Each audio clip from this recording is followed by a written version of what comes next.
উপজেলা নির্বাহী কর্মকর্তা জনাব রেজাউল আফরিন, আমাদের মাঝে উপস্থিত আছেন এই উপমহাদেশ প্রখ্যাত রাজনীতিবিদ, বিএনপির সাবেক মহাসচিব, সাবেক মন্ত্রী মরহুম জনতা কে ওবায়দুর রহমান একমাত্র উত্তরসূরি, জিয়া পরিবারের বিশ্বস্ত হাতিয়ার, দেশ নায়ক তারেক রহমানের আস্থাভাজন, নগরকান্দা সালতা গণমানুষের নেত্রী, বাংলাদেশ সরকারের মাননীয় পররাষ্ট্র প্রতিমন্ত্রী জনাব শামা আওয়াজ এমপি, আমাদের মাঝে উপস্থিত আছেন ফরিদপুর সুযোগ্য জেলা প্রশাসক মহোদয়, ফরিদপুর পুলিশ সুপার মহোদয়, আমাদের মাঝে উপস্থিত আছেন বিএনপির সিনিয়র যুগ্ম আহ্বায়ক, ফরিদপুর জেলা প্রশাসক জনাব আফজাল হোসেন পলাশ, বিভিন্ন দপ্তরের প্রধান, রাজনৈতিক নেতৃবৃন্দ, ছাত্র দল, যুব দল এবং মৎস্য চাষী ভাইরা, সকলের প্রতি সালাম, আসসালামু আলাইকুম। প্রিয় বন্ধুরা, আজকে আমি শ্রদ্ধার সাথে স্মরণ করতে চাই স্বাধীনতার ঘোষক, বাংলার রাখাল রাজা শহীদ প্রেসিডেন্ট জিয়াউর রহমান এই 19 দফা কর্মসূচির মধ্যে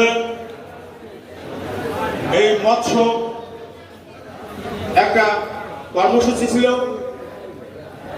এখানে খাল খনন, বিভিন্ন জায়গায় বাড়ির আঙিনায় ছোট ছোট পুকুরে মৎস্য চাষ করতে হবে, বাড়ি আঙিনায় হাঁস মুরগি চাষ করতে হবে, রাস্তায় গাছ লাগাতে হবে।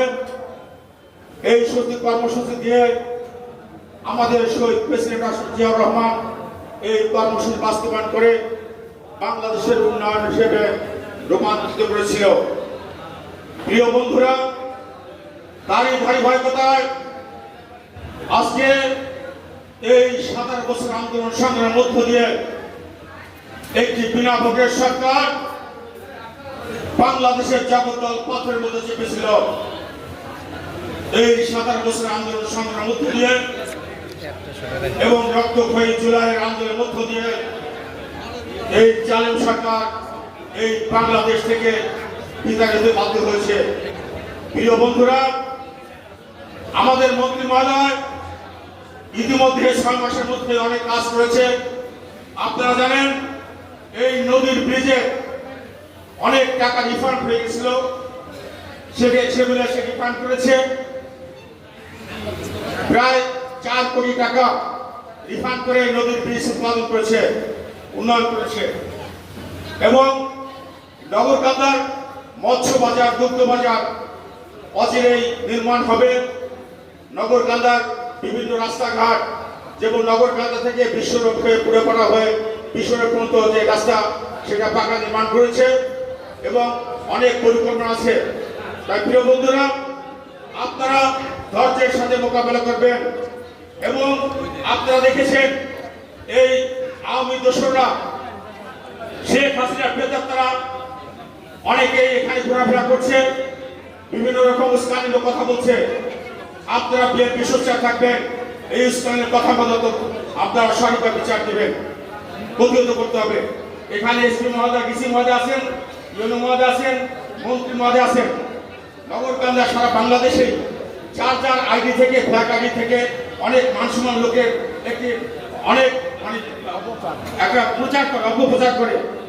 এই অপপ্রচার বন্ধের জন্য আমার প্রস্তাব, একটা আইন করতে হবে, সম্মানী লোকের সম্মান হানি হইতেছে এবং অনেক রাজনৈতিক ব্যক্তিরা হানি হইতেছে এবং এই প্রশাসন তাদের কর্মকাণ্ড চালাতে পারছে না এদের কারণে। তাই এদেরকে সাথে আইনের আওতায় আনা যাক এবং নগরকান্দাকে উন্নয়নের রূপ হিসাবে আজকে আমাদের মন্ত্রী মহোদয়কে ধন্যবাদ জানিয়ে সকলের সুস্থতা কামনা করে বক্তব্য শেষ করছি। আল্লাহ হাফেজ, সকলকে ধন্যবাদ। বাংলাদেশ জিন্দাবাদ, শহীদ জিয়া খালেদা জিয়া মরহুম, দেশনেত্রী বেগম খালেদা মরহুম, প্রধানমন্ত্রী তারেক রহমান, শামা আওয়াজ জিন্দাবাদ, সকলকে ধন্যবাদ।